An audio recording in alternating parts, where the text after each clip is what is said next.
All right, we should actually be on right now. All right, let's test again. You guys there? I'm here. David, you there? I'm here. Okay. Sorry.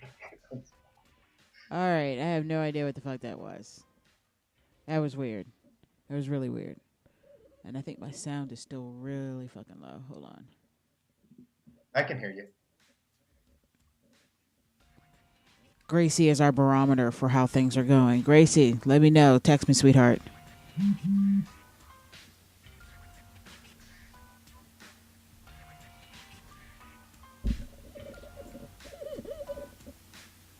All right.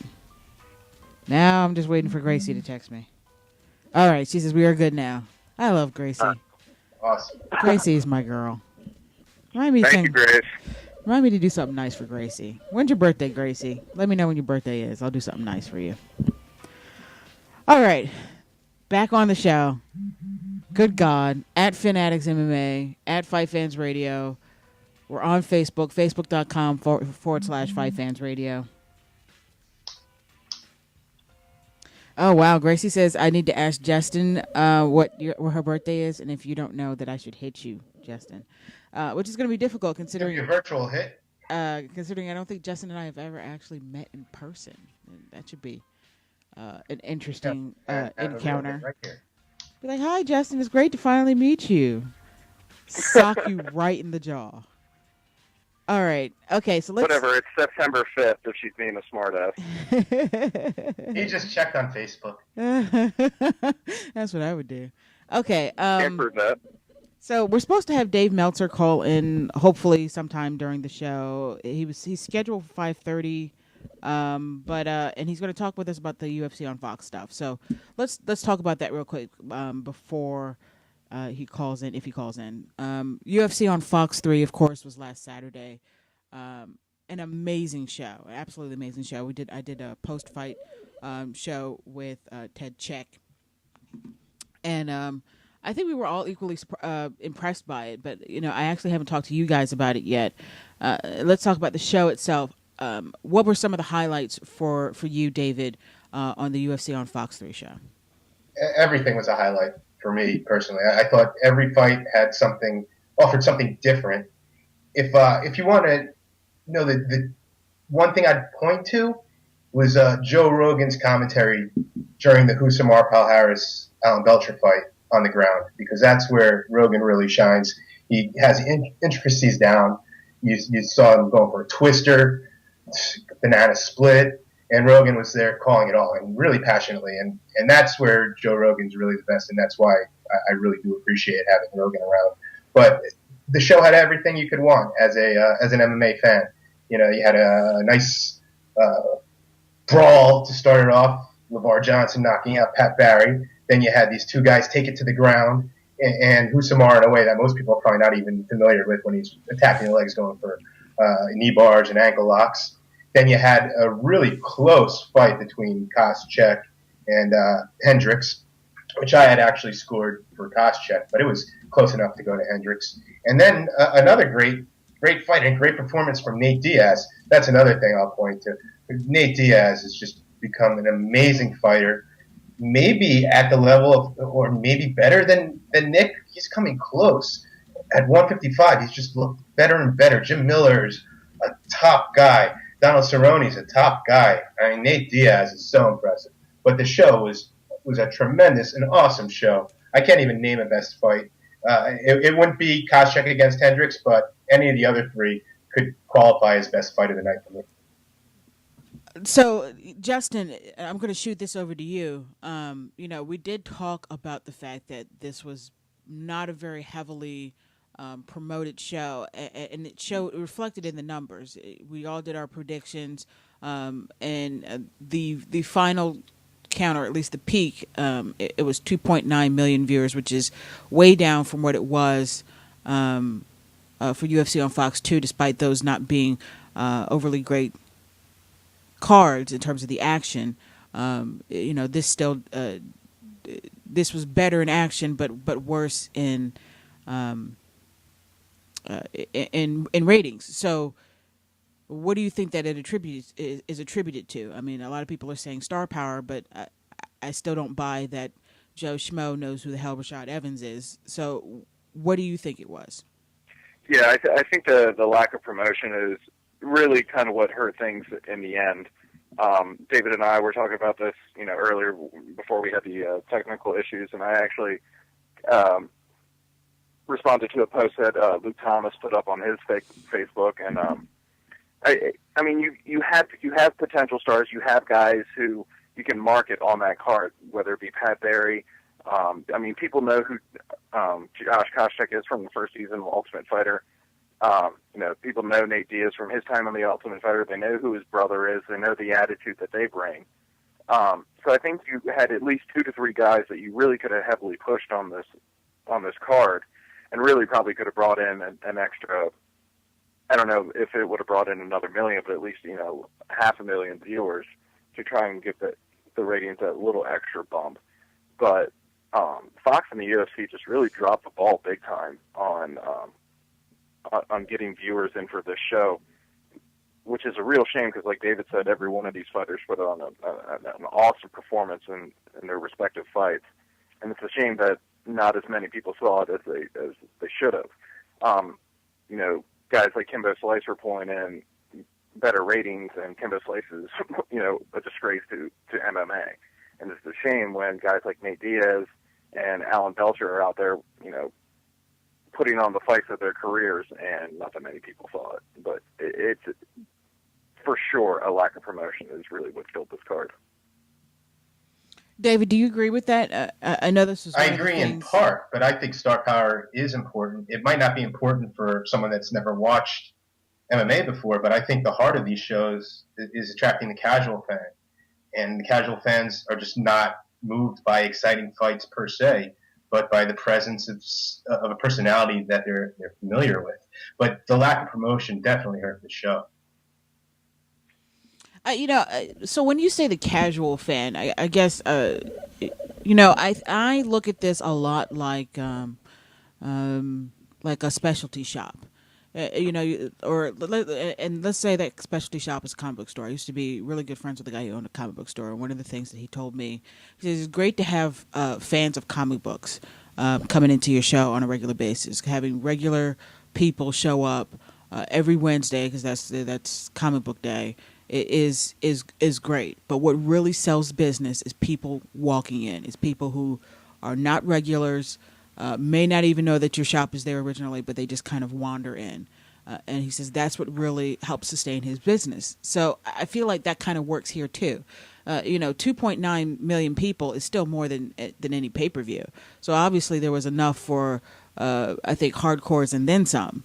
But what they really want, in my opinion, is people who are not familiar at all with MMA to tune in and watch these shows. Is that not the point of these Fox shows, in your opinion, to have people? I mean, that might be part of the point. But Erica, how about this? In this show, even the lack of promotion was something for UFC, something we don't usually see.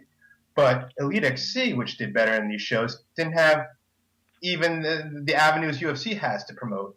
And, and Kimbo Slice destroyed the show. And this show did worse than any other MMA show in network TV history. Did worse than Robbie Lawler against Scott Smith in 2008 for Elite XC. And, I mean, that's Elite XC. They don't have the brand power that UFC has to promote. And for whatever reason, this is just historically like the way it's been time after time. Exciting fights just do not seem to sell without the personalities, and personalities last longer than their shelf life. But I guess my argument is that nobody knows these personalities. I strongly disagree that these people know who they are. And I have a. You think the majority of people tuning in are people that never tuned in before? I would think the vast majority are people that are familiar somewhat with the product, and you'd like new people to tune in. But I don't think those are going to be that's not going to be the majority of the viewership that you're bringing in. No. Well, definitely the people that are tuning in are at least somewhat familiar with the UFC product. But at least anecdotally, my experience with casual fans, they don't know who these people are by name at all. They really don't. Tito Ortiz, Chuck Liddell, Yeah, Brock Lesnar. they might know who Chuck Liddell is. They might know who Tito Ortiz is. I have definitely encountered people who are familiar with the UFC brand but do not know who these people are. They definitely don't have any idea who Rashad Evans is. They have no idea who Phil Davis is. They have no idea. They had no idea that Nick Diaz had a brother, if they've even heard of Nick Diaz. You know, these are the kind of casuals that I've run into, and that's not to say that that is a way of painting the entire picture of casuals. But in my experience, the casual fan is very, very ignorant to it. They know that it's cage fighting. They enjoy watching them beat each other up in the cage. They do not like it when it goes to the ground because they don't understand it. And they may own a tap out shirt because they think it's cool. That's a casual fan, in my opinion. I think there's an interesting thing that I saw someone comment on Twitter, and I wish I could remember who said this, and something I wanted to bring up today is that I think maybe the issue with the viewerships and the lack of promotion and the type of cards that are putting on, I think Fox and the UFC, or this is what was said, is that Fox and the UFC are not on the same page as to what the purpose of these Fox shows are. I think that's really smart, Kohi. I think that's very observant of you. I would agree with that. What do you think, David? Do you think that's a... I kind of like... Well, I don't like it, but I think that's a good way of putting it, that they're not... They're clearly not on the same page. Since Fox, in promoting the show, the limited amount of promotion they did, they didn't refer to the fighters. They didn't refer to the brand. They're not looking at UFC as a plus right now. No, I think the issue is specifically with this show. I think this show is going to be the sort of barometer for, or the exact example that we're going to be talking about when we're talking about this relationship and what the point of these shows is supposed to be. I think Fox is supposed to see it as it's the UFC. We're going to get our views off of the brand, not necessarily the fighters. Whereas the UFC is seeing this new Fox opportunity as a great way to make new stars because, like David said, maybe this card would have benefited from guys like Forrest Griffin, Tito Ortiz, or somewhat of the Chuck Liddell's stature. But even then, those guys were popular, 5, 6, 7 years ago when they were in their heyday. Now they're either retired or getting towards the end of their careers. So the UFC is attempting to kind of brand and make new stars, which is exactly what they were doing when you got guys like Nate Diaz and Jim Miller, Alan Belcher and Hussein Paul Harris, and then you have the exciting fights and then also with Johnny Hendricks, and then the same thing with you have the exciting kind of gimme fight with Lamar Johnson and Pat Barry. You have that first fight, draw the people in, get them excited, and then you have Johnny Hendricks, who is likely, or I guess is apparently going to be next in line for a title shot. You're trying to build up Nate Diaz, who, again, is next in line for a title shot. And then you're trying to build up either Alan Belcher or Paul Harris, which I guess now is Belcher, to eventually be a challenger for Anderson Silva. Well, there's inherently that conflict because UFC is a pay-per-view based model. So Fox is good. Fox ideally would want the biggest fight possible. So give us John Jones or give us Anderson Silva against Chael. That would be Fox's ideal. And I think absolutely correct that UFC would want to use Fox, the visibility of the Fox brand to make its stars. So I would totally agree that they're probably not the same mindset. And I think it would actually be foreseeable because, although it's a partnership, they definitely have different goals. And you can tell that, UFC has made concessions. That whole fuel thing has not helped UFC at all. And it's intended to help Fox. It may help UFC in the long run. That's what we were discussing. But right now, that's not helping. Yeah, I think it's pretty apparent that they're not on the same page. But if I had to blame one or the other for this last show, for the ratings that it got, I think that a majority of the blame needs to be placed on Fox's shoulders. I think the UFC did an amazing job putting together a really just a stupendous card. I mean, the card from top to bottom. The preliminaries were only okay, but again, those were on Fuel, and who cares? At the end of the day, only UFC didn't bother promoting the show either. It wasn't just Fox not promoting. UFC did not do a good job promoting this. To anyone that would see. I heard that it was promoted well on Fuel. I don't remember actually. I didn't see actually any ads at all for this card. Exactly. That falls on UFC's shoulder as well. Well, I mean, if I think that would fall more so on Fox's shoulders, because Fox is the one who's got. They have to run the ads. I mean, if the UFC makes the ads, the Fox still has to run them. UFC. I didn't see any promotion of this on Ultimate Fighter. But again, UFC chooses what to promote. Yes, UFC chooses what to promote, but at the end of the day, it's still Fox's networks. And if the UFC comes to them with, an ad that they've created for this Fox 3 show, and they say, no, we don't want to run it, there's nothing the UFC can do. Is that what happened? I don't know. I mean, but that's speculation. It is. It's all speculation. All the way around, it's speculation. Well, here's more speculation. The upcoming show, as it stands right now, is not going to do much better than this, if at all. So they better do something for that fourth show, or they're going to be in a lot of trouble with this network.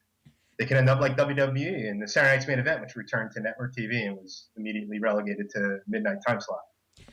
Do you think that this is? I thought you guys brought up some good points about Fox really wants.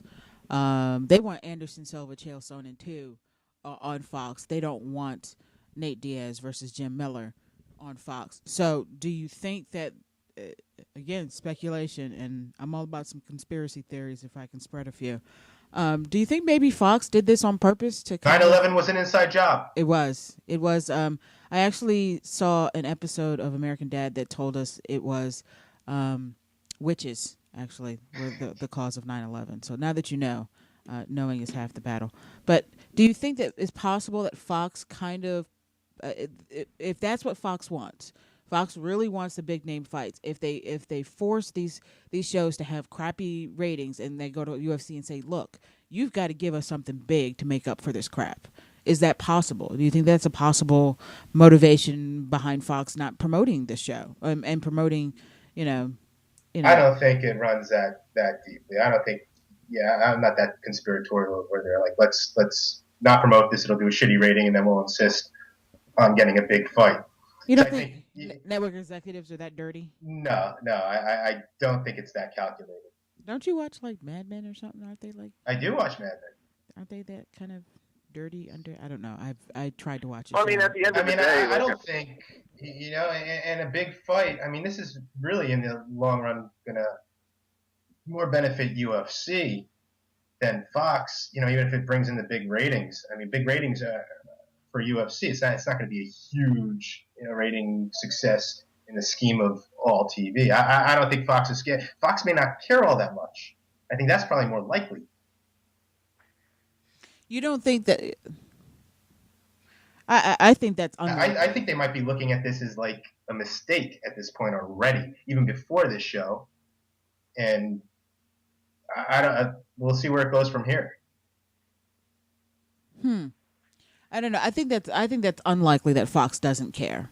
This was not. Yeah, no. That was overstating not the it a most bit. Artful language. Yeah, not that they don't care, but I think they may have given up to some extent. Believe it or not, like on the UFC as a brand. Oh wow, that would be disastrous for all. I do like David's view on that, and that this is really, at the end of the day, is really just going to be a huge benefit to the UFC, because Dana White and Lorenzo Fertitta are coming out being like, well, we're not really worried about 3 million viewers or peaking at that. We're fine with that. We're happy with that. And people are like coming out and being like, how can you be happy with that when your previous shows did 8 million peaked and all that kind of stuff? At the end of the day, 3 million people just watch Nate Diaz, win a kick-ass fight, which in turn is probably going to help the buy rates for whenever he, fights for a title in the end. Because, we're it's like apples and oranges to Fox and the UFC. That sort of number to Fox is probably abysmal, and didn't do well amongst any other show on any other network in that time slot. But to the UFC, we're like, holy crap, we just got 3 million people to watch, Nate Diaz and Jim Miller. Who would have thought that? I mean, it did. Fox is looking at it as we got better ratings with cops. It's still, within the 18 to 49 bracket. It still came in like, at least second or something like that. I mean, that's not bad, but this show was a disaster as far as the ratings go. It was. We could try to find the silver lining if we'd like, but it was it was a disaster all the way around. I mean, it wasn't like 900,000. I mean, even if 500,000 people watched, that would still be good. 500,000 people saw Nate Diaz, but that would be, UFC would never be on Fox again. That would be the end of it. Yeah. All right. So that would be the end of everything right there. So of course, immediately afterwards, there's a lot of talk of Nate Diaz. Of course, will be getting the next title shot. If you haven't heard, Frankie Edgar is rumored to be injured and out of his fight against. What? I did not hear that at all. Did you hear that, Chloe? I did. I heard that that Edgar is possibly injured. It's not confirmed. And will be replaced by Nate? No. That the fight would happen later on in the year, so that would mean that Nate would have to wait longer before he would fight for the title, and that he would possibly take a fight with. Anthony Pettis, in the interim. Again, this is all like super rumor. This isn't even like cool people rumors. This is super rumor. Sometimes there's, when there's smoke, there's fire when it comes to those injury rumors. Yeah. Well, what I heard was that I did hear that the last I heard, and this was probably about a week ago, was that they were shooting for September for Edgar versus Henderson, just because I think I had heard that Frankie had injured himself, and that's why they were pushing the fight back all the way to September. Which even then, even if the injury's worse or he suffered some other injury that I haven't heard of yet, and they push it back even further, even if, and that's terrible to think that Nate Diaz would have to sit around that long. To think that Nate Diaz was going to have to sit around for, to wait for the winner of a September fight, probably have to wait 4 or 5 months if the person's healthy after that. Then you got Nate Diaz, who is just, put on a baller-ass performance, and then you sit him on the shelf for, 9 to 10 months. You're just handcuffing another division like you are with the welterweight division. But Anthony Pettis learned the lesson of risking that title shot. Oh, okay, guys, let me back up and clarify some things. He actually did say this on Fuel TV, that his he was having problems with his nose, that his nose was breaking, he says, pretty easily or pretty frequently in fights. Pretty easily? Like you're getting punched in it. Yeah, well, and it's getting broken pretty frequently because you're getting, upkicked in your face. Gray Maynard's punching you in your face over and over again in the first round of the last 2 fights. This is the injury, quote unquote, that he is letting heal properly so he can get back to sparring. Of course, I don't know that I think that's interesting. That's an interesting dynamic to this. But you know what I really want to ask you guys, and I saw this on one of the Bloody Elbow members wrote a fan post. I love reading the fan posts because you either get really shitty ones. They read like a Jet magazine article. I saw UFC on Fox 3, period. It was really awesome, period. I watched it with my friends, period. Yeah, that's a Jet magazine article. But at least it's honest and refreshing rather than something like, that sucked balls, they all suck ass. Yeah, you get a few of those as well. But somebody wrote a very interesting article. I did not actually agree with it, but I wanted to see if you guys had some perspective on it. Maybe I'm just being blinded by my love of Nick Diaz. But the article actually claims that Nate Diaz should be considered the more successful of the two Diaz brothers. What are your thoughts on that? At this point, probably. Now, when we're talking today, in the future, I think, and if Nick comes back and and fight some more in the UFC. I think Nick has much more potential to be a star, just because he is like the more bad boyish type character. He is like Nate kind of falls into that category as well, where he's flipping dudes off and talking smack. But Nick is like really out there about his pot smoking, really out there about like being very anti UFC establishment kind of thing. Nate will show up and do the pressers and that sort of stuff, whereas Nick will not do it. But at the end of the day, is that relevant to this question? As to his success, but what I'm saying is, I think at the end of the day, I think Nick is a more marketable person, which could lead to greater success. Whereas with Nate, I think he's had more success in the US, and definitely in the UFC as a fighter. I mean, he lost a few fights in a row and jumped weight and moved around a few times. But since coming back to 155, he's just been steamrolling people. And yeah, but he really doesn't have one win the level of BJ Penn. Even now, BJ.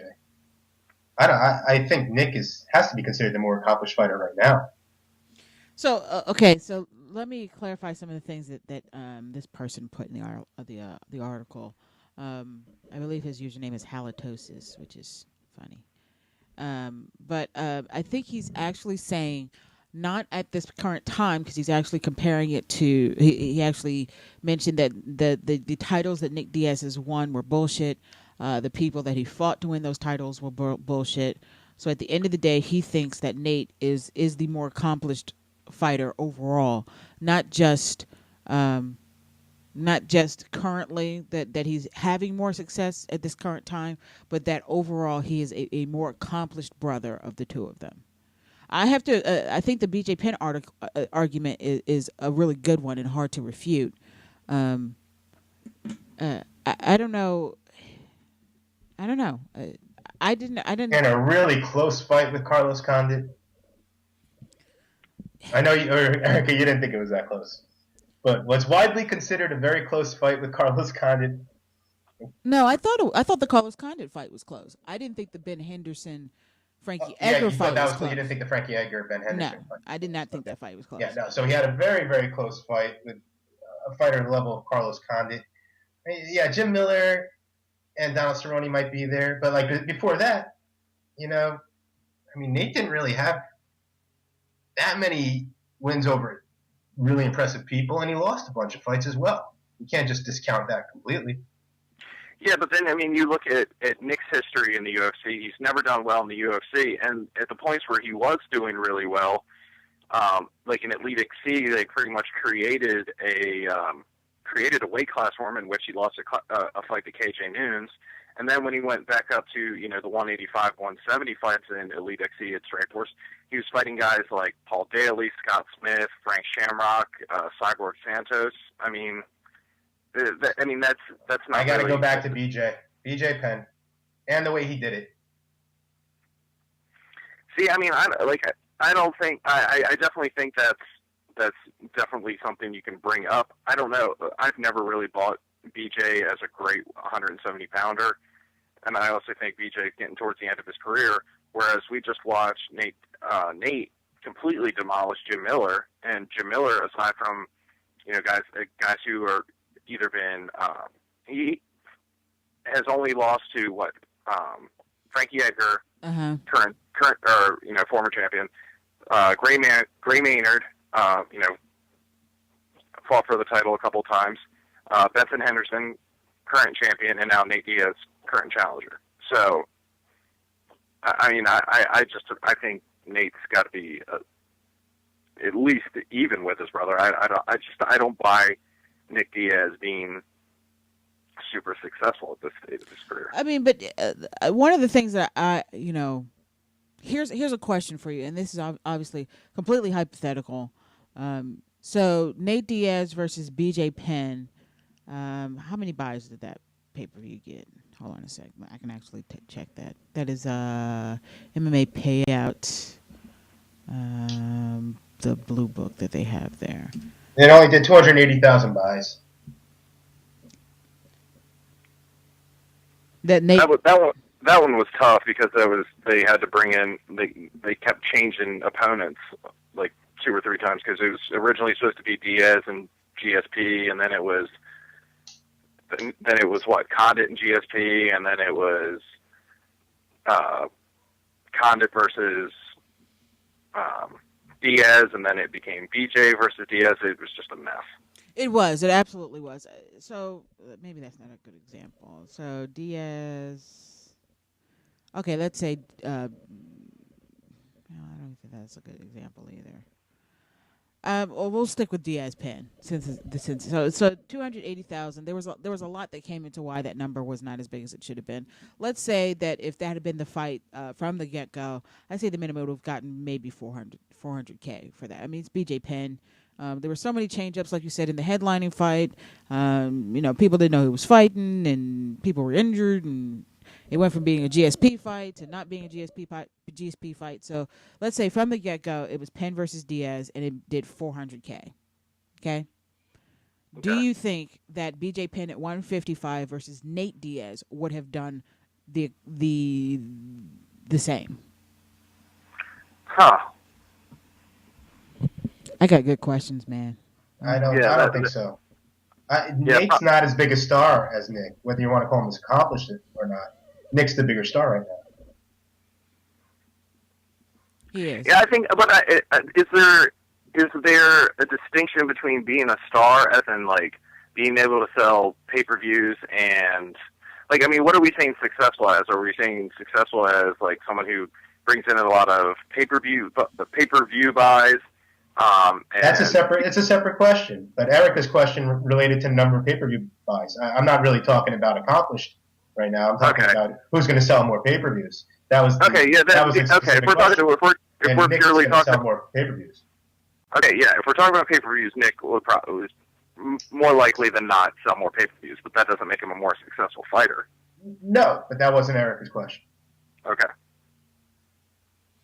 Okay, well, I mean, I actually think that's a good point to bring up, because the person, again, who wrote this article, they were trying to straddle both sides of the fence when they were making their argument. Again, this was a fan post; they're not a professional blogger or writer. They may, in fact, be just a high functioning retarded person. That's true. That's also quite possible, but.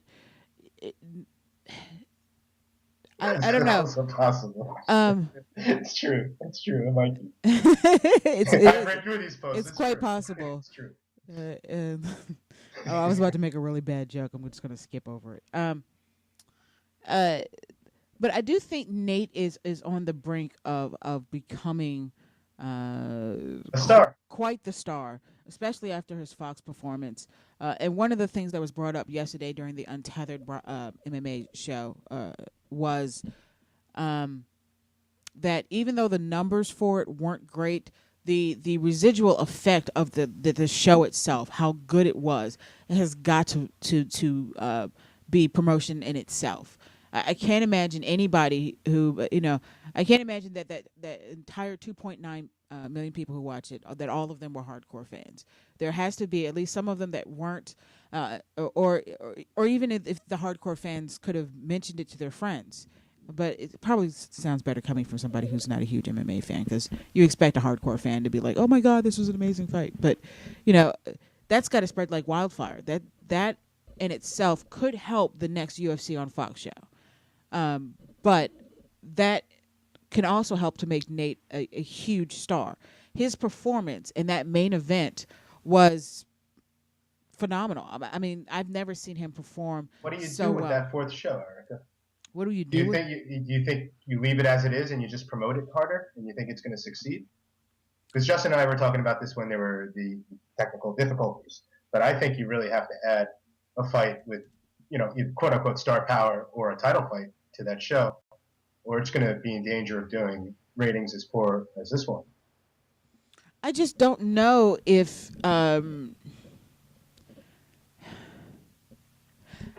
don't. At this point, we really don't know if star power is really a factor. We know that when Fox promotes the UFC shows on, we know Kimbo broke records on a football being a great MMA fighter. I mean, but we know for a fact that he.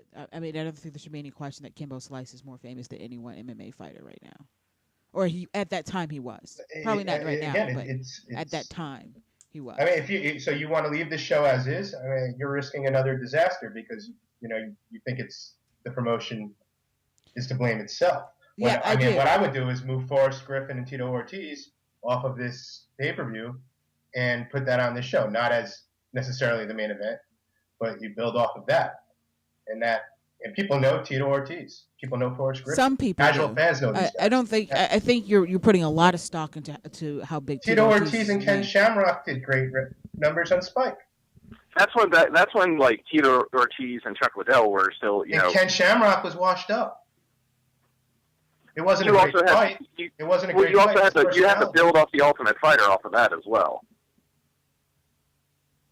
I mean, okay, if this fight stays with Hector Lombard against Brian Stan in the main event, this show is going to do almost as badly as this one, and UFC on Fox is going to be at great risk of just losing the time slot and everything. But it sounds to me like you are really, and I don't think this is making too much of an assumption of you, David, that you really put a lot of stock on this whole quote-unquote star power thing. I'm putting stock because it's historically proven true time and again, and we saw it here. I think we have some isolated. You talk about the Elite XC show again. Kimbo Slice at that time was more famous than anyone. That's star power, exactly. Yes. You want to say it's taken to an extreme, that's fine. But that's he wasn't famous as an MMA fighter. He was famous for something else. He was famous as a street fighter. He was still fighting. He was famous as being a YouTube celebrity. That's what he was famous for. Whatever he was doing on YouTube doesn't matter. It was the fact that he was a YouTube star. You're a YouTube star, that means a lot. My argument is that this show needs something more. If it doesn't get something more, we'll see how it plays out, and time will tell. Again, find out. Anecdotally, again, I don't think that Forrest Griffin and Tito Ortiz, if this is what your quote unquote star power, I don't think that's it. I really don't. Their names people know. Some people look. Some people know. I mean, by the time Junior Dos Santos Cain Velasquez rolled around, Cain hadn't fought for well over a year. And it was for the heavyweight title. You need a hook. I don't think that had anything to do with it either. That's putting all the pressure on. I'd also suggest that you throw on Frankie Edgar against Ben Henderson, and that's not star power either, but it's a title fight, and it's something that will get people interested. I do think people are interested in title fights. I will agree with that. But the amount of promotion that Fox put behind the first two cards was redonkulous. They had it during football. They had their football announcers actually pushing the Fox show. We didn't. First off, it's not football season, so we didn't have that. From what I understand, during the baseball, baseball game. Yes, that's the word I'm looking for. Shut up. during the baseball match. During the baseball show, I heard that they did not push these shows at all. That those are huge factors. Just having the little animated, footer on the screen does nothing. You got to have somebody point it out. There was so much promotion behind it, and when you have it during football season, that makes it even huge. I mean, the numbers that any one football game pulls in on Fox is mind-boggling. And even if 15% of those people decide to tune in for the UFC on Fox, it's huge numbers right there. So I think that you're not putting enough stock into the promotion behind it. People may know vaguely who Tito Ortiz is, but without somebody saying, "Do you remember this guy, Tito Ortiz?" I don't think just off his name alone, people are gonna tune in like that. I just don't think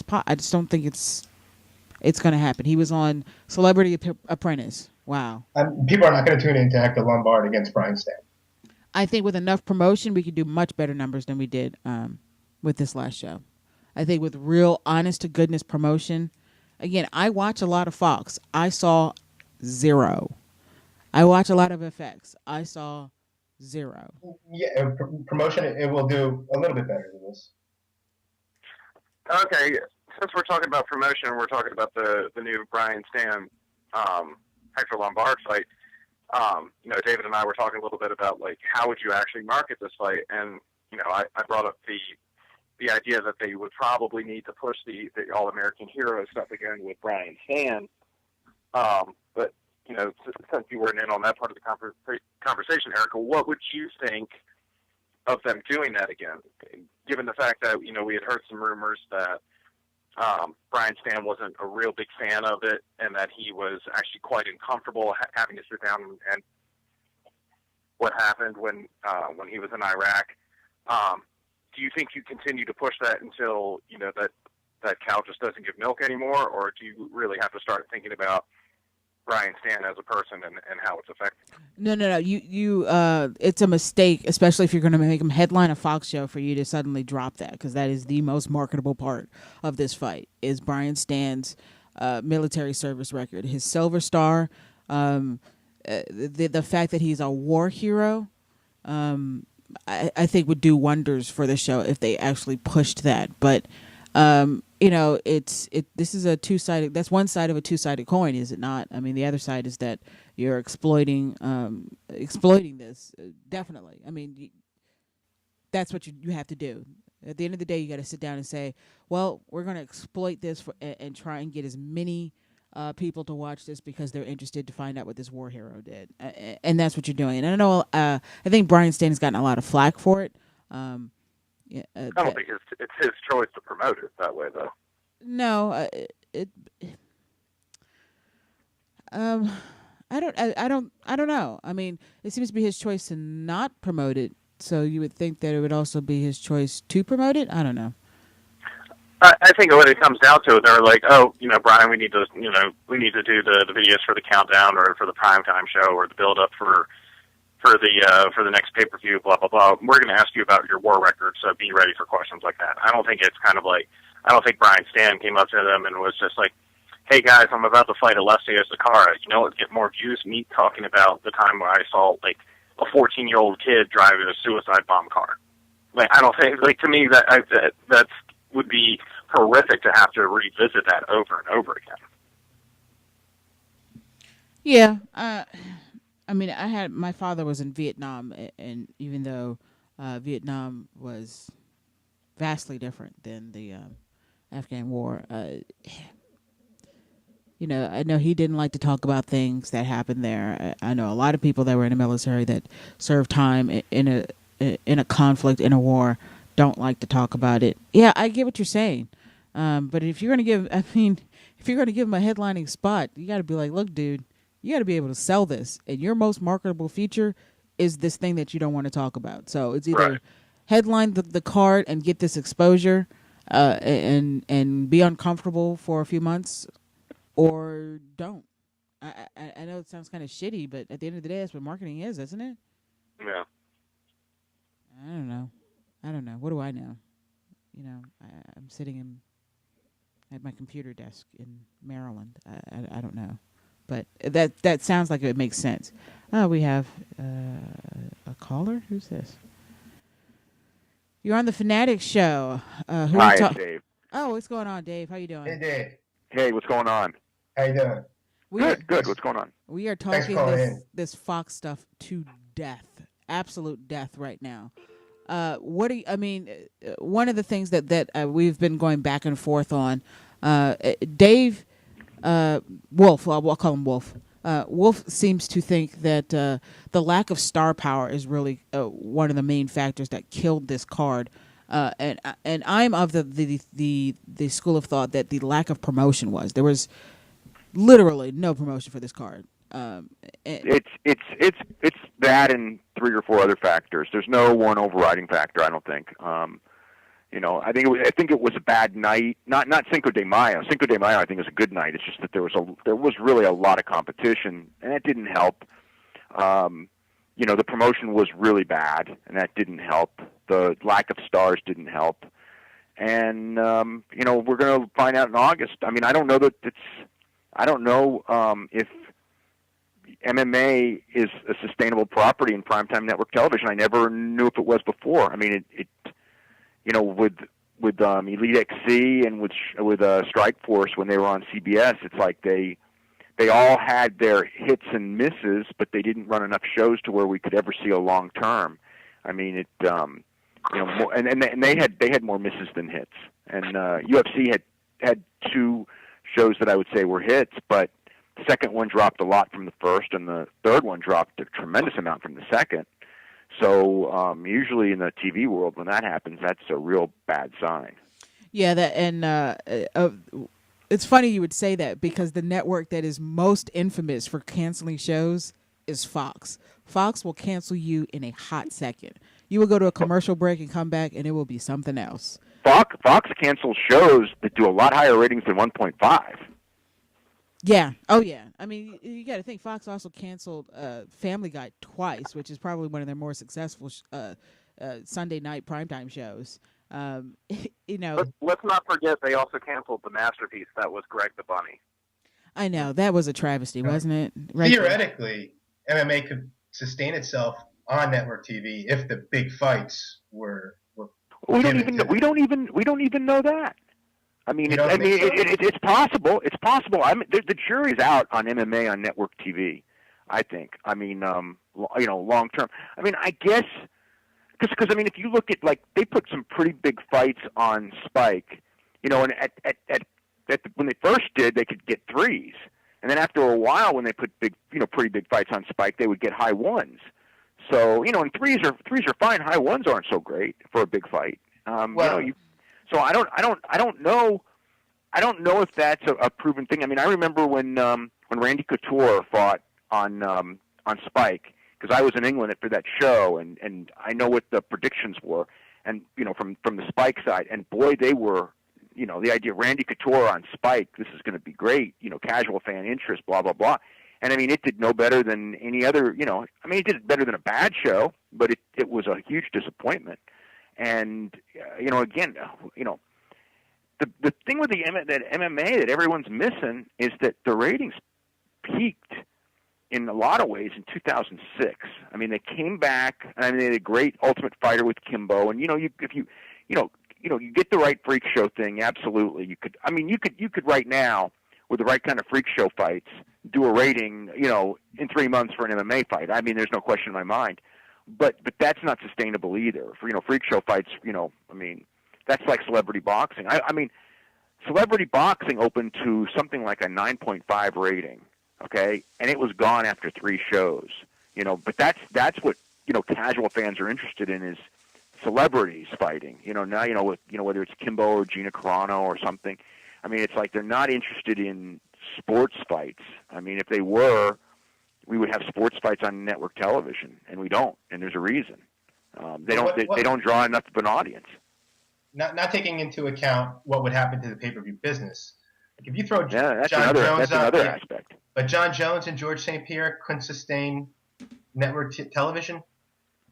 Oh, for the first time George St. Pierre's on network television, it would draw a big rating. I'm just saying that if you had George St. Pierre on network television, 4 times by the fourth time, no. I mean, I don't know. Maybe he could. I don't know the answer, but I don't think that's proven whatsoever. That he could, down the line. I mean, Kimbo's first fight with James Thompson, did a much better rating than Kimbo with Ken Shamrock, and Ken Shamrock was 100 times the name of James Thompson. And granted that fight never happened and all that, but it still did better. So that tells me that Kimbo dropped from the first one. It didn't go up. I mean, it didn't drop terribly, but it dropped. So does that say, like, would George, with a much better opponent the second time drop? I mean, there's no saying, but I mean, I guess if I had an indication, that's the indication that it would. What would you do with this 4th show? Would you leave it as is? What would you do with the upcoming show, Hector Lombard against Brian Stann? I would sure want to augment it with one big match, because I wouldn't want to. I wouldn't want to go down without a fight. I mean, I'm saying, like, the thing that no one is, that to me is looking at is that this may not be something that's going to work. However, I would, like I said, I would want to augment that with one more big main event. And if it does a 1.5, then you've got a bad answer. If you can get something real big and it does like a 2.5, then it's like, okay, this last show was a aberration for several reasons, and never do those reasons again. But yeah, no, I don't think it's strong enough. I didn't think this one was strong enough either. And neither did UFC either. I mean, that was everyone knew the number was going to be bad. I don't think anyone expected it to be quite that bad. I mean, they were expecting 2.0s. I mean, that is what they were expecting. 1.5, that was not what they were expecting. Do you expect UFC to actually augment the show, or you're not sure what their position is? I don't know what their position is. I mean, I think that we'll know within a week or two. Which fight would you add? Because I was thinking Tito against Forrest. Tito and Forrest would be interesting. The problem with Tito and Forrest is that the only reason those guys want to fight is to make pay-per-view money. So, I mean, then you're starting to, say, okay, well, we'll give you the money, and now you're losing big money on the show. So, but yeah, I mean, it's a viable one. I mean, honestly, that's probably a good one because they're big names, and I don't think losing Tito and Forrest from the July 7th show is going to hurt it that bad. Exactly. So, yeah, I could see it. See, Dave, Dave, I disagree. So it really doesn't make a difference. Dave, Wolf, yeah. Let me interject here. Dave, I disagree that pretty strongly that Tito and Forrest are big enough names to draw the numbers that I think a lot of people are looking for. Okay, well, here's the thing. On TV, if Tito's not good enough on TV, then it's not going to make it on TV because Tito as a name to the casual fan is still one of the biggest names. No, and TV ratings and pay-per-view are completely different. I mean, pay-per-view, no. But if Tito can't, like Tito may be, again, he may be bigger than St. Pierre as a TV draw. I mean, I'm not saying that he is, but he may be. But he's going to be, of the guys that they got on the roster right now, I've got to think Tito would be near the top. What is that based on, though? Because to be honest, okay, and again, I mean, what's going to draw is a name that's recognizable to the average person on the street. Yeah, no, and I get that. My question here, though, is, and again, me and Wolf had this discussion earlier before you got on, and again, anecdotal evidence is take it for what it is. It is what it is, but I do hang out with quite a few casual fans, and I could probably count the number of people who know Tito Ortiz is on one hand.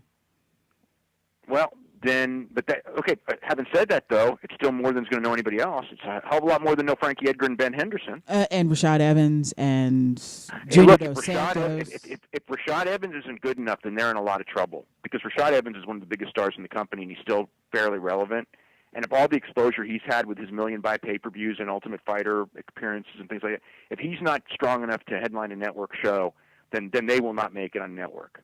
Because, that I think Rashad, to me, would be, I don't know if he's a bigger name than Tito to the casual fans, but he should be as big because he's had years of exposure.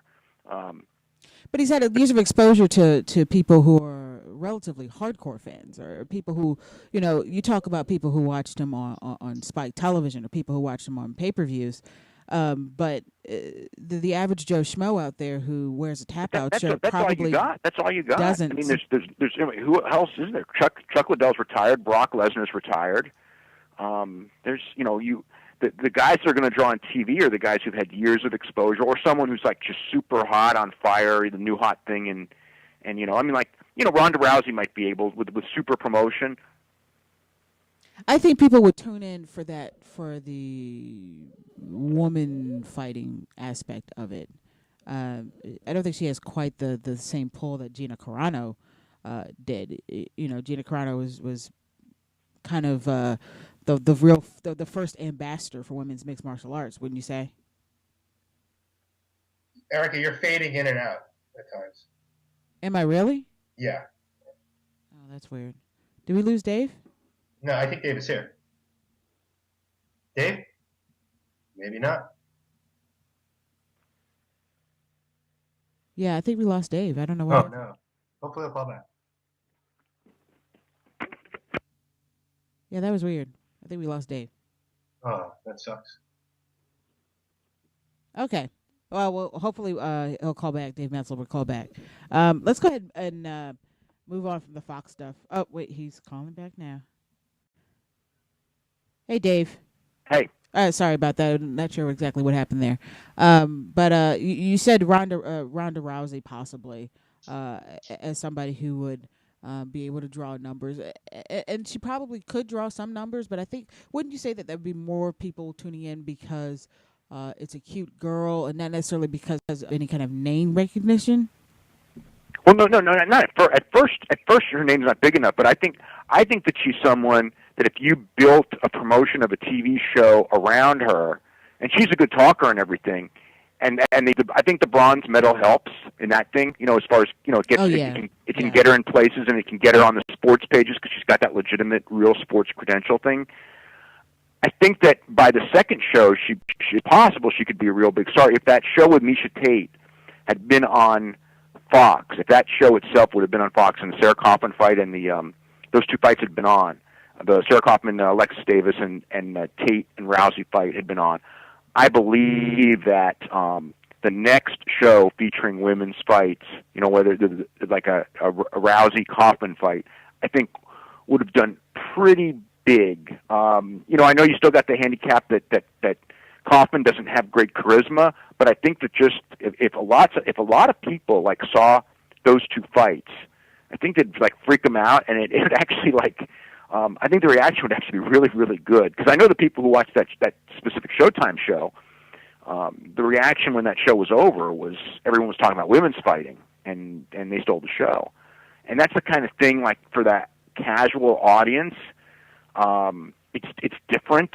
It's you could say freak show. I don't know if that's the right word, but novelty act is probably the right way to put it. But it's not. It's novelty act of people who can actually go, which is really which is what you want. Honestly, I mean that's the best thing possible. Is you've got people with novelty act appeal, but they're actually really fighters. So that that's for long term sustaining itself. I mean, if you can, that's the best formula you got. Because it's you get some freak show out there, and they go out there and they might draw people, but if they're no good at fighting and then they start losing, people are going to it's not going to sustain your brand very well. David? Yes. Erica, do you have a response? Well, I mean, it doesn't change my opinion. It doesn't change that my thought that it's more promotion than star power, because I do not believe that there is a mixed martial arts fighter with a big enough name out there to draw the kind of numbers that the UFC and Fox probably thought that they would draw. I thought the Junior Dos. You take your chances though on this upcoming show, and leave Hector Lombard against Brian Stan as the main event. Well, I think what you want to do is you want to be able to promote the sport itself. You want to be able to have. I don't like the thought of having guys that are quote unquote big names on these network cards, because what big guys do when they're fighting, especially when they have a lot on the line, is they tend to fight a little bit more conservatively. I don't think there can be any argument against that. That's what Rashad Evans did. That's what George St. Pierre does. When you're a big name fighter, that's what you do. And it's great if you can get people to tune in because people do tune into that, though. That's the argument, that people don't tune into exciting fights, but they're tuning into the names. And despite George St. Pierre being quote unquote boring, he's still a huge pay-per-view draw. For MMA fans, yes, no, and there's no question. For people who are actually fans of MMA, yes, but for casual fans, for people who are not familiar with the sport, you have to be able to promote the sport itself, in my opinion. I don't think that putting a guy up there that they may or may not recognize, who's going to put on a boring show, is the answer. Well, yeah, but just fights is death. I mean, you can go every Friday night on ESPN2, and I don't know if they have good fights or bad fights, and they could have the greatest fight in the world, and no one's going to know because no one's watching anyway. That's not what and it's never good. I wish great fights are what drew, but every bit of evidence I've ever seen is that when you start banking on great fights, you end up being really disappointed. I mean, because people want to see celebrities. That's the deal. They want to see celebrities, and you've got to make your stars into celebrities to draw on network television. I mean, that's the thing. You're not going to go in there with Jim Miller. I mean, like when I look at like Jim Miller, Frankie Edgar, those kind of guys, those guys will die on network television every time. I mean, and Frankie Edgar can go out there and have a great fight. He's still going to die the next time he's out there. When you have 2 ads for it, the months leading up to it, yeah, of course. But of course nobody tuned in because nobody knew it was coming on. That's my argument. Nobody tuned in because nobody knew it was coming on. And there were, of course, other factors during that day. There was baseball. There was some basketball bullshit that was going on as well. So there's always something else.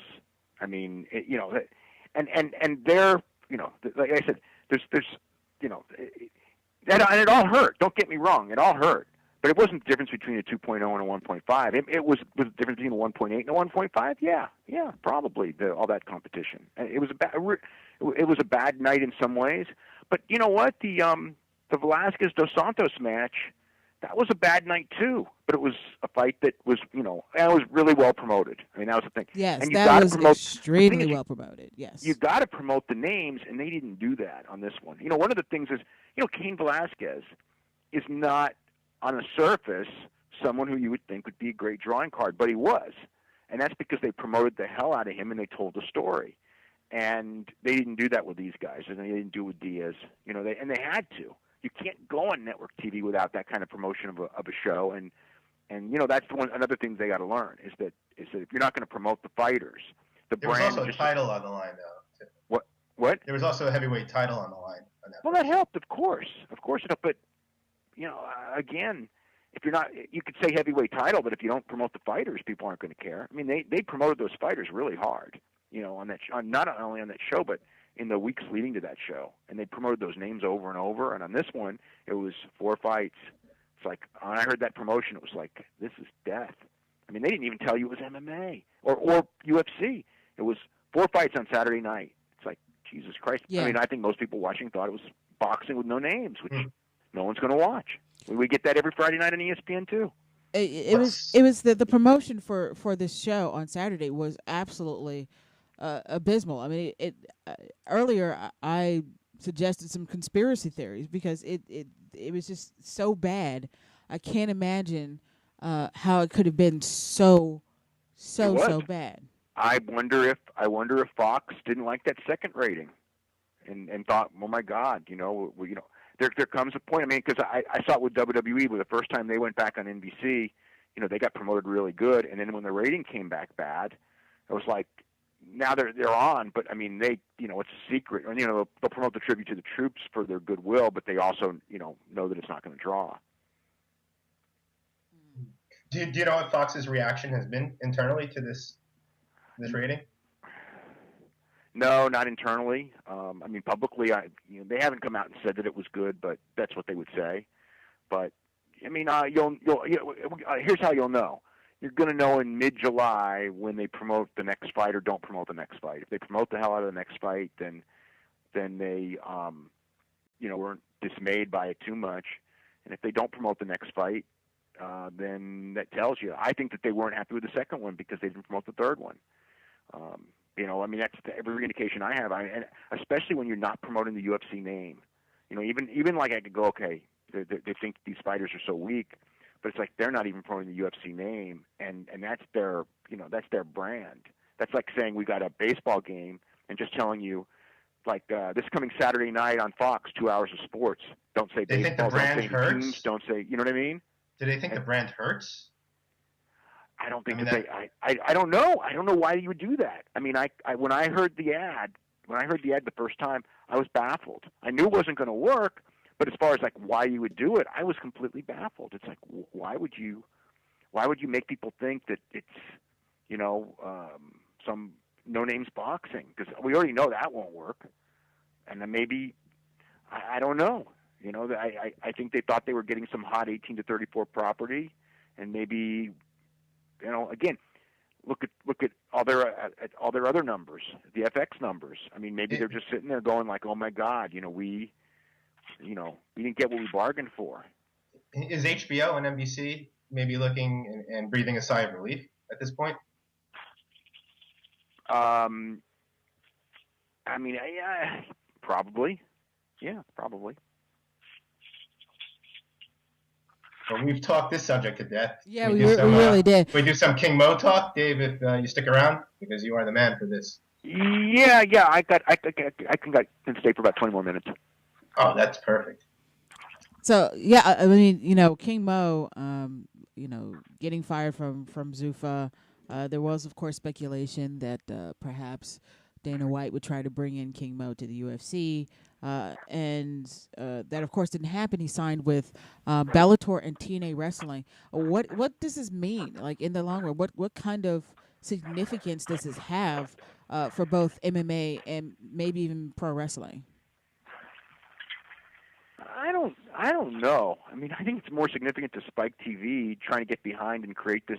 They're going to try to create him to be a celebrity, and we'll see. Maybe they can. Maybe the novelty will work. I mean, for Bellator, the idea is that he's going to be on TV in front of 1.5 million people, and hopefully those people become his fans. And then when he fights on Bellator, he'll spike the ratings. And it's a logical proposition. And if he does become popular enough as a wrestler, I believe that the wrestling fans will follow him to the fight on the same network for sure. If he does become popular as a wrestler, the problem is that everything that I heard yesterday from everyone across the board, I was thinking, like, is everyone so unrealistic? I mean, it's like Mo can go in there and win the Bellator championship, and I expect he will. All things considered, but. Number one, I mean, like, he almost died. Okay, he had ACL replacement surgery. I mean, you don't come back in 4 months from that. And they're talking about coming on TV by the end of the summer and wrestling. And then he hasn't trained to be a wrestler, except he trained 1 week in OVW many years ago. I mean, it took Lesnar 18 months, took Angle a year, and Angle was a freak. And they think that they're going to get him on TV in 3 weeks. I mean, it's like I can't, and plus the idea of him doing both at the same time. There you go. I mean, it's like to be great in MMA. I mean, put it this way: how many guys in MMA, okay, are going to play football in the off season, and how many NFL players are going to go in the NFL? Okay, I mean, I know you're not allowed to do it, for contract reasons, but even if you could. There might be some NFL players who, when their career is over, will try MMA. And certainly, I always figured that Mo was going to be a pro wrestler someday when MMA was over. But to do both at the same time, I mean, Lashley tried, and the wrestling schedule was getting in his way. And that was TNA as well, right? And he was with TNA. And TNA didn't understand with him, because I remember TNA, like, he would have a fight. And it was 2 weeks away, and they would have tapings on, like, the Monday, Tuesday, Wednesday, 10 days before the fight, let's say. And he would want to be off the tapings, and they didn't get it. And it's like, then they got mad at him, and they ended up parting ways over it. And it's like, if they don't understand that 10 days before your fight that you shouldn't be doing pro wrestling, how are they going to book Mo? You know what I mean? For Mo to succeed at TNA, he's actually going to have to, become a good wrestler, which will also take an enormous toll. Even with TNA's reduced schedule, that beats you up. I mean, how are you possibly going to do both simultaneously? It beats you up, and they're going to want to do the thing. I mean, it's like one of the problems with wrestling now is that the guys who are creative, who do the creative in wrestling, they believe if you're not on every show that it's a disaster. And I don't believe that it is. I actually believe that not being on every show is actually a plus, and not everyone needs to be on every show every week. But I'm the minority view. The viewpoint in wrestling is that you do. And I mean, that's one of the reasons WWE won't push Lesnar hard, is because he won't be that he refused to go on it to every show. And with TNA, I mean, their thing is always got to be in a weekly storyline, blah blah blah. Well, what happens when he fights? I don't know that. Like, if he's going to go in a Bellator tournament, okay, let's say in January he's going to go in a Bellator tournament. Okay, that means he's going to fight. If he continues to win, he'll fight 3 times. He'll fight probably a January fight, a February fight, and a March fight would be the championship. What's he going to do in TNA in between fights? He's Injury angle. Wednesday. What? Injury angle. He can't do an injury angle because he's on the same network.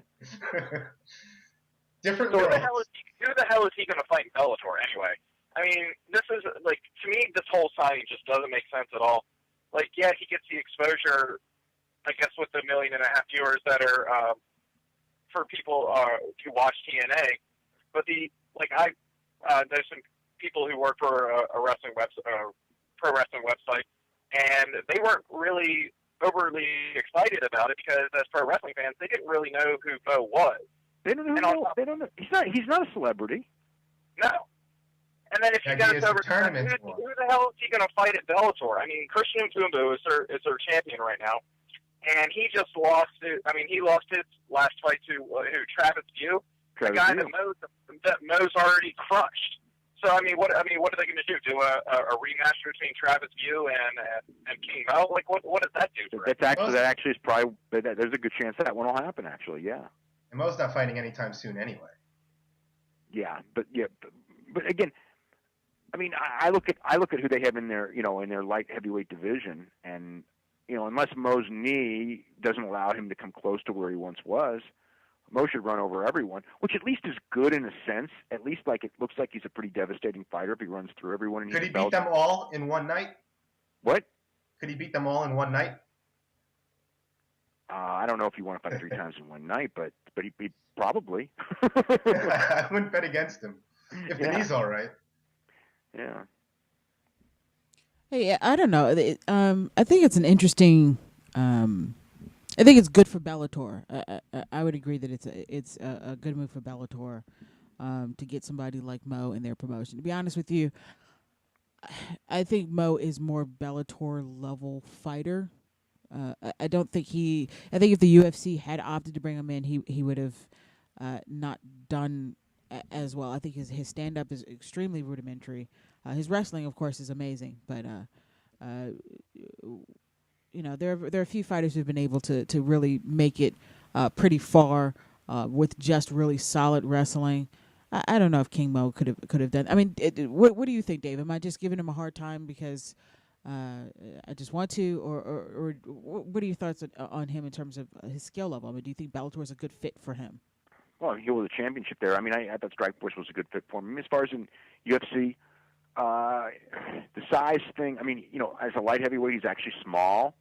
If he went to middleweight, which is a tough cut for him to do, although that was his wrestling weight.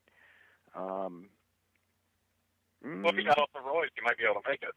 Yeah. Well, here's the thing. I mean, he's much better wrestler than Chael. So it's a middleweight. And especially if Anderson's not going to be around much longer, middleweight's kind of an open division. And if you look at some of the guys that are there, good wrestler can beat a lot of those guys. That's definitely true. Bisping, Brian Stan, those kind of guys. That they have. Not every. I mean, Munoz. He's a better wrestler than Munoz. He's a better wrestler than Chael. So he, again at 185, he probably would be. I'm not saying he'd be a world champion, but he'd be in the top tier. Now, am I correct in saying that I don't watch pro wrestling that much, but I had to talk to some friends who are follow the sport and write for the sport and that sort of thing. Am I correct in saying that TNA doesn't have the strictest drug testing policy? Yeah, that's correct. They don't. Among other things, they also have that's kind of a dangerous position to put Mo in, considering his history. I guess that's the thing is that the thing I'm more worried about is that they have a horrible track record of making stars, and Mo is someone he's not walking in as a star. He's walking in as a guy who hey, maybe he's got potential to be a star, but you've got to make a star. I mean, there's a lot of guys in TNA who have potential to be stars, and zero of them ever broke through as stars. They blew it. The only stars they got is Hulk Hogan, who was made, almost 30 years ago. Ric Flair, who was made more than 30 years ago. Sting, who was made 20 plus years ago, and Jeff Hardy, who was not made that long ago, but was made by WWE. It certainly wasn't made by TNA. So I mean, they haven't made. Kurt Angle, though. I mean, they didn't make him, but Kurt Angle was a star. Yeah, but he was made by WWE as well, and probably harmed by TNA. Yeah, I mean, Kurt Angle was put it this way. Kurt Angle was a tons bigger star in 2006 than he is now. When TNA got him, I mean, they didn't increase his star value and they didn't maintain his star value. His star value went way down. And Jeff Hardy, I would say the same thing.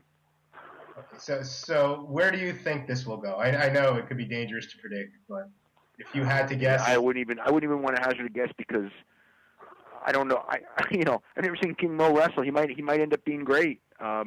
He might end up being terrible. So it's like there's no way of knowing.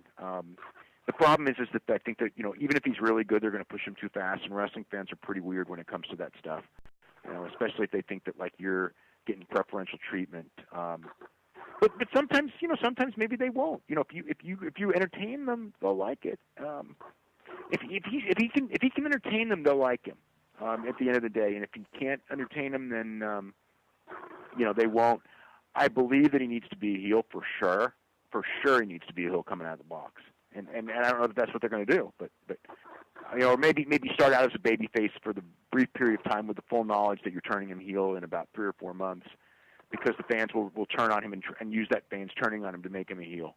Do you think it's possible? That might be the way to do it. Do you think it's possible he'll never fight again? That he'll never fight again? Yeah, that he'll never fight again, and that he's just. This is. I mean, who knows? Look, he went through it. He went through a hell of a period, and he's not recovered yet from it either. And maybe the plan is that he won't fight, and that that's kind of what the hook is here, but to try to sort of use him to build TNA and TNA to build him as a star based on his being part of the Zuffa family.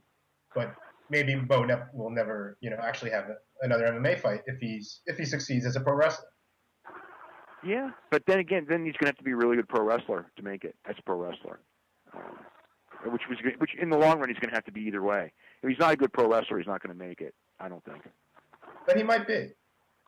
No, he could be. He could be. I mean, put it this way: I would bet in favor of him being a good pro wrestler if they had 2 years of great training.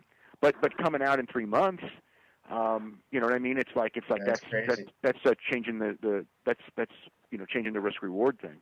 How long was Kurt Angle in OVW? He was in Memphis for a year. But Kurt Angle was a freak. I mean, like it's different level. I mean, like Kurt Angle's not usual. Even Brock Lesnar was 18 months, and he's not usual. Randy Orton was not usual, and he was 2 years. John Cena was 4 years. And actually, John Cena wasn't really a great athlete. I mean, he was a good athlete, but not at that level. The Rock, on the other hand, was pretty quick too, but. He failed at first, though. You can't compare him to The Rock because The Rock was probably practicing the stuff since he was 12. That's like Owen Hart. Owen Hart was ready day one. I saw Owen Hart, 3 weeks into his career, and he was ready for WWE and was more talented than most of the guys there already. But that's not a normal person. They almost blew with The Rock by bringing him up too quickly, too. That could be instructive here. Yeah, came in and they gave him the belt. Crowd turned on him. And then his heel turned. No, they pushed Rock too quick. But the thing that I mean, he was such a great performer that he overcame it. But no, people resented him. People resented him being pushed. And this is TNA. I think TNA fans resented Bobby Lashley. I really do. I think they saw him as a guy who didn't make it big in WWE, and that they were pushing really hard because he was pretty strong when he first came in. But also he was booked terribly too. I think maybe it was just his bad booking. But I think there's probably more potential in King Mo to be a better wrestler than Bobby Lashley ever was. Bobby Lashley, his real calling card was his physique more than anything else. Bobby Lashley was a really good athlete. Bobby Lashley's drawback was his promos, and Mo I think has potential to be a lot better promo guy. Isn't his finishing move going to be called the Royal Pain? Isn't that what he said today? What? What was that, Justin? You're not coming in clearly. I just heard that he said his finishing move at TNA was going to be called the Royal Pain. He said he thinks that his finishing move is going to be called the Royal Pain. Maybe he will. He said he's already figured out the name of this move. He just didn't figure out which move it's going to be though. Lord. He doesn't know the move yet?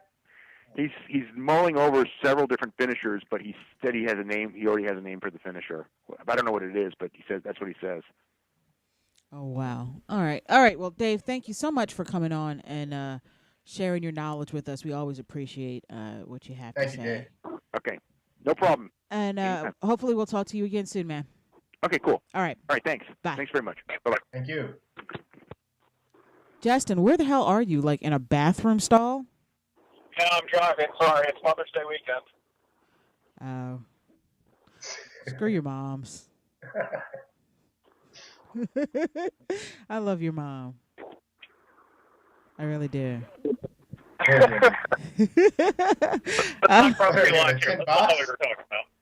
All right, so real quick, we're 15 minutes left in the show. I know we kind of dicked around at the beginning of the show, but I thought we had some really good conversation about UFC on Fox. Really good conversation about King Mo.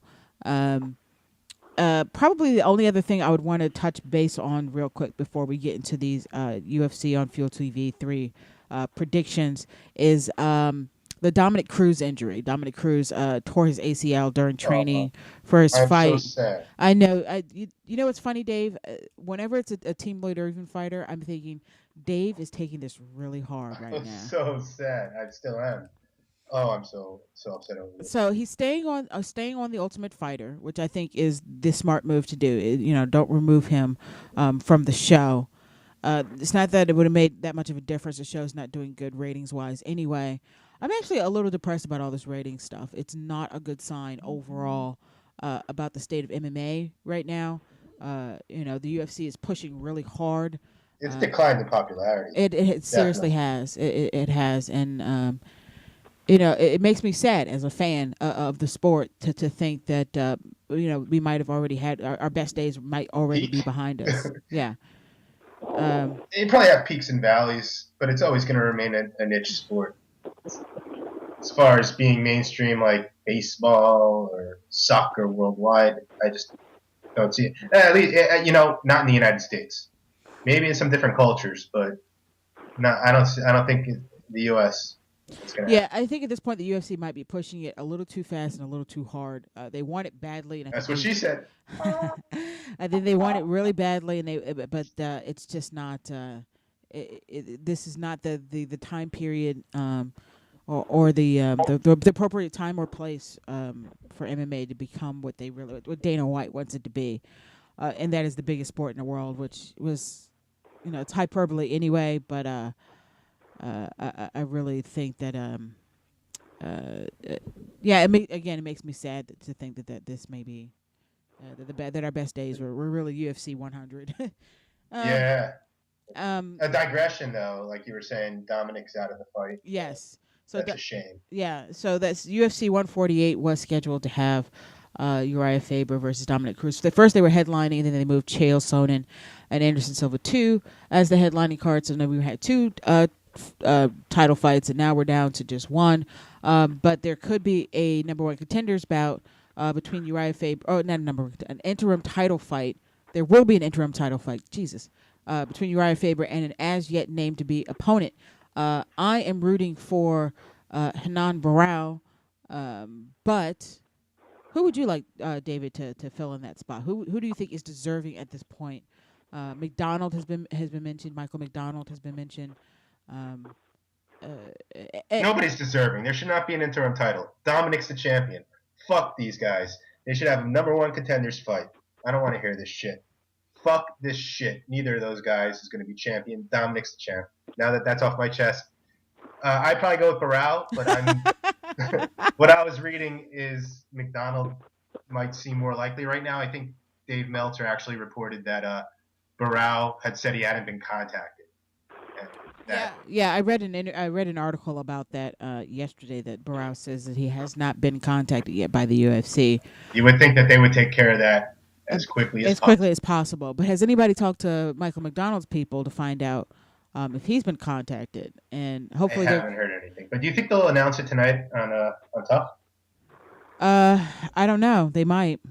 Probably should. They probably should. I agree. They probably should announce. Dana White should definitely have a moment.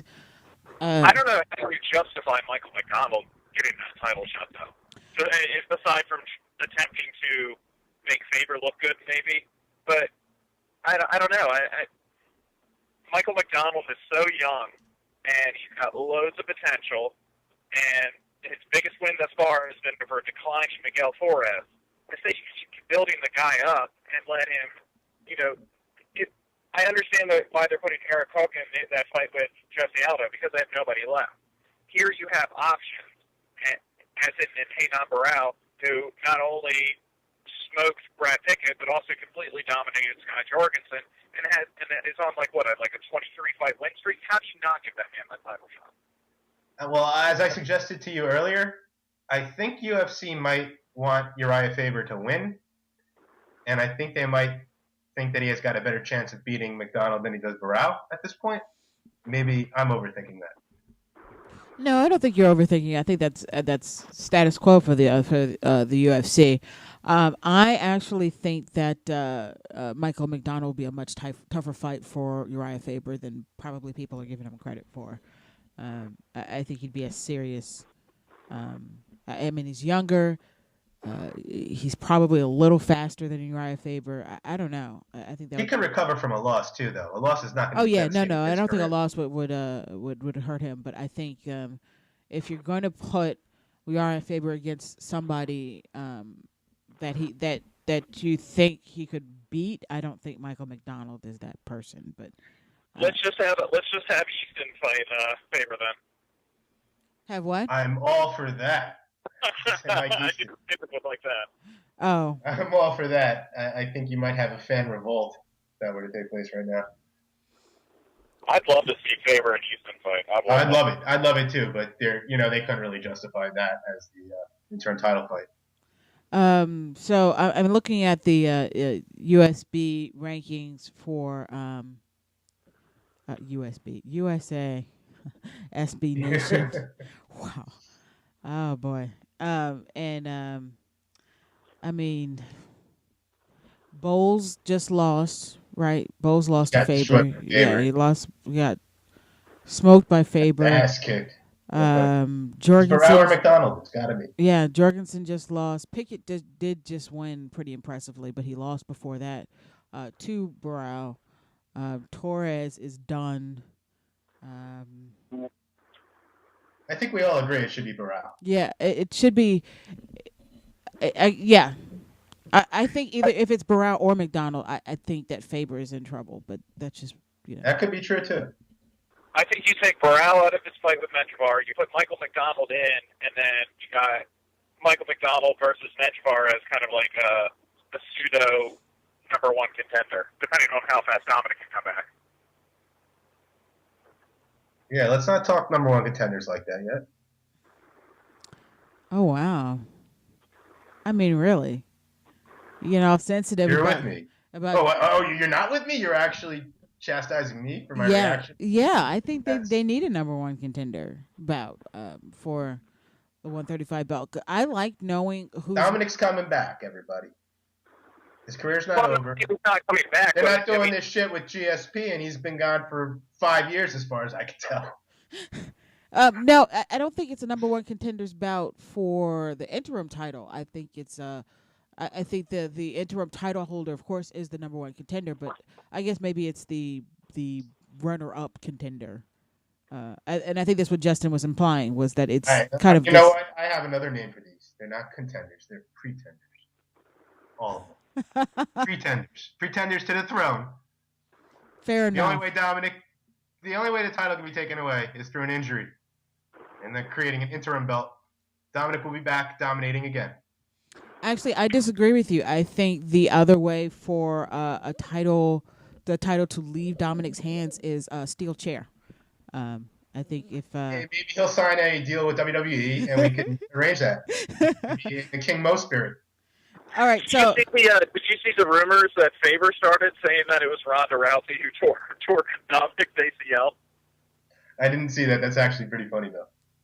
All right, real quick, Justin, because we're closing up here on the end of the show, and I actually have a friend who is competing in Bellator for the first time tonight on the preliminary card, so I want to make sure yes, Ung La will be. Thank you for reminding me. Holy shit, I forgot. So he is he's not the first fight on preliminaries, he's the second fight on the preliminaries. So very cool. Spike.com?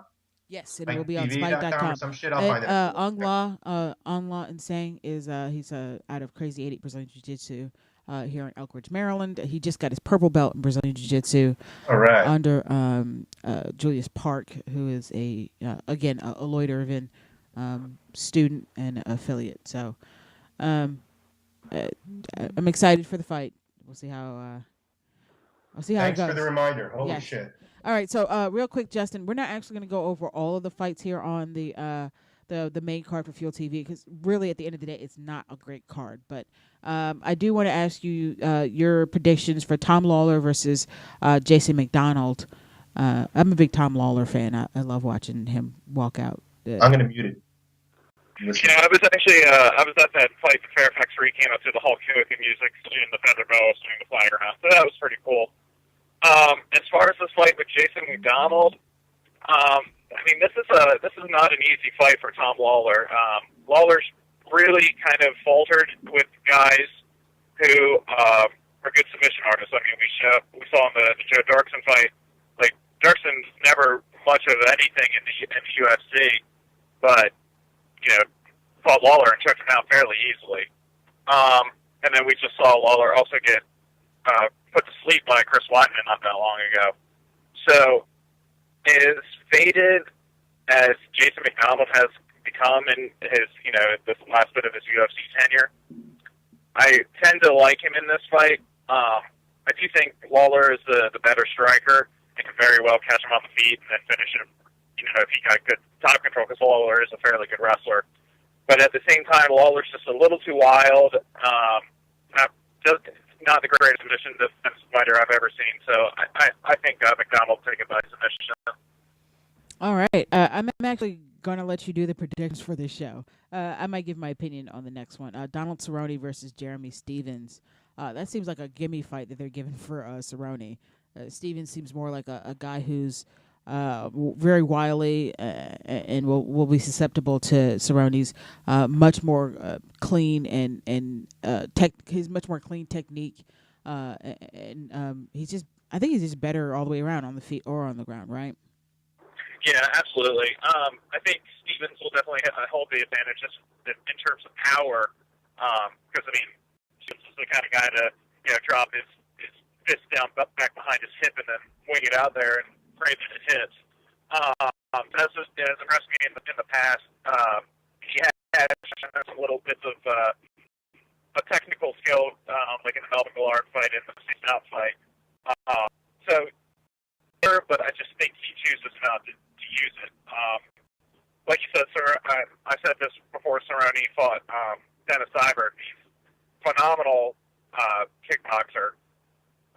If the fight goes to the ground, I think it's all Cerrone. So I don't see an avenue here for Stevens to win outside of a Hail Mary shot. And we've seen Cerrone take some big hits before, and I think he'll finish this fight probably either TKO with via strikes on the mat or a rear naked choke. All right, and I know we didn't really talk about discussing this fight. And I don't really know a whole lot about Jorge Lopez, but this is an interesting moment in Amir Sadallah's career.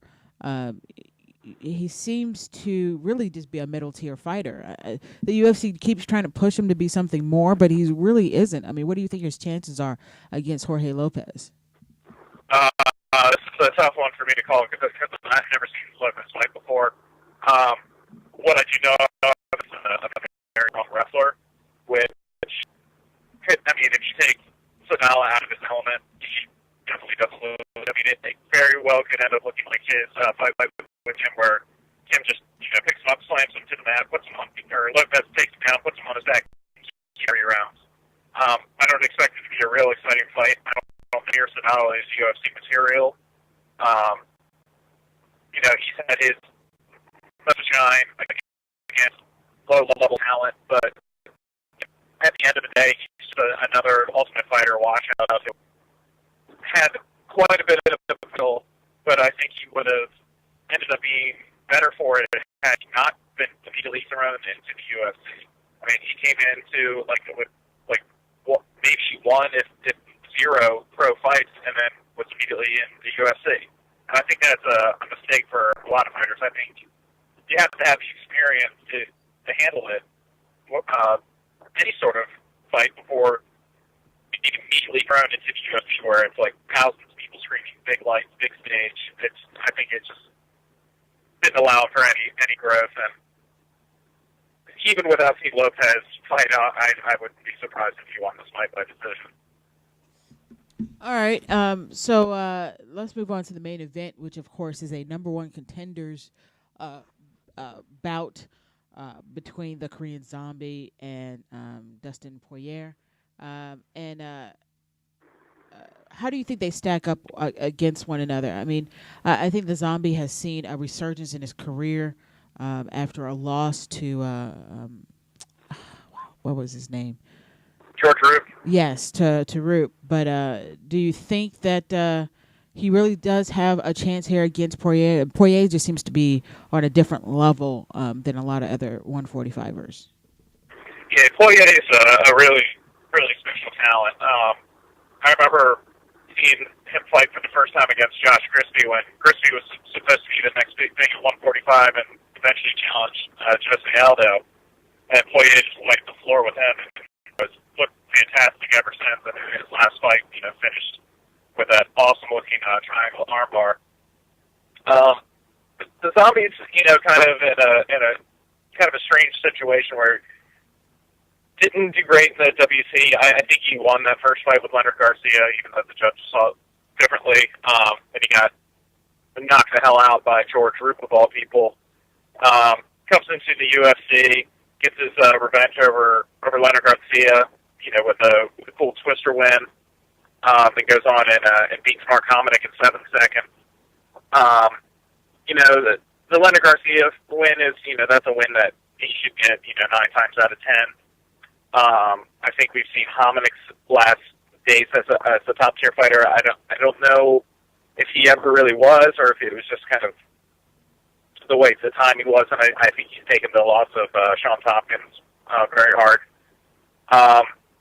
So I don't know if Zombie's as good as we think he is, but I think Poirier's as good as we think he is. I wouldn't be surprised if Poirier just came in there and just absolutely demolished the Zombie. All right, yeah, I think that would be my prediction as well. That Poirier is just really going to go in there and showcase his skills, and this is the stage to do it. His first headlining fight, he comes in here and he demolishes his opponent and really makes a statement in the 145-pound division. Sorry, Erica. I just wanted to say I was at Primetime Sports Grill in Fairfax, Virginia yesterday. And I was talking to the managers, and because they had Dustin Hicks out there a couple times, and they showed the fight like Diego Brandel's autograph and like Johnny Bedford's autograph. So they support like the UFC big time. And I asked them if they were doing anything special for the since the fights were going to be in Fairfax, and they were talking about doing like an after party after the fights and like try and get a few fighters out there for anyone who's interested in that sort of thing. Okay, all right, fair enough. There. So after party, what's the name of the place? Primetime Sports Bar and Grill. It's in Fairfax, Virginia. All right, so Primetime Sports Bar and Grill. Apparently, they're going to be having an after party for the UFC on Fuel TV 3, which of course is this coming up Tuesday. So for you people with the 9 to 5ers, this is probably going to be a little bit tricky for you to make, but Don't even work early. Yeah, I think that's a smart thing to do. All right, guys. So let's go ahead and close out the show.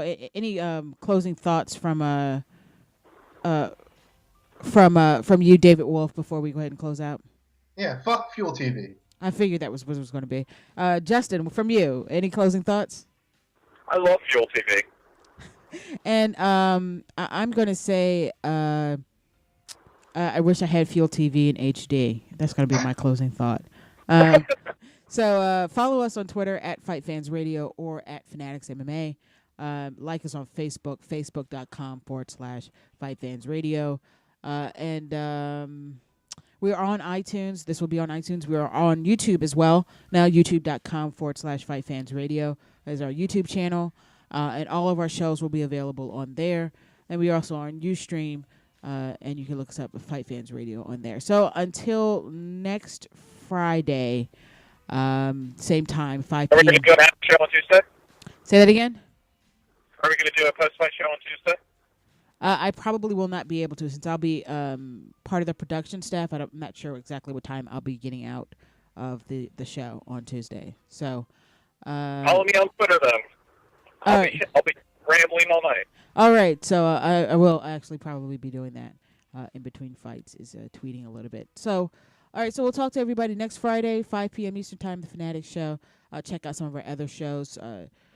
Not this Tuesday, but next Tuesday we'll have another episode of the BJJ Addict podcast, the Untethered MMA podcast on Thursdays at 5 p.m. Eastern Time, the Low Blow, which will be on later this evening, and what else? I think that's it. That's it for now. All right, everybody. We will talk to you later. Peace.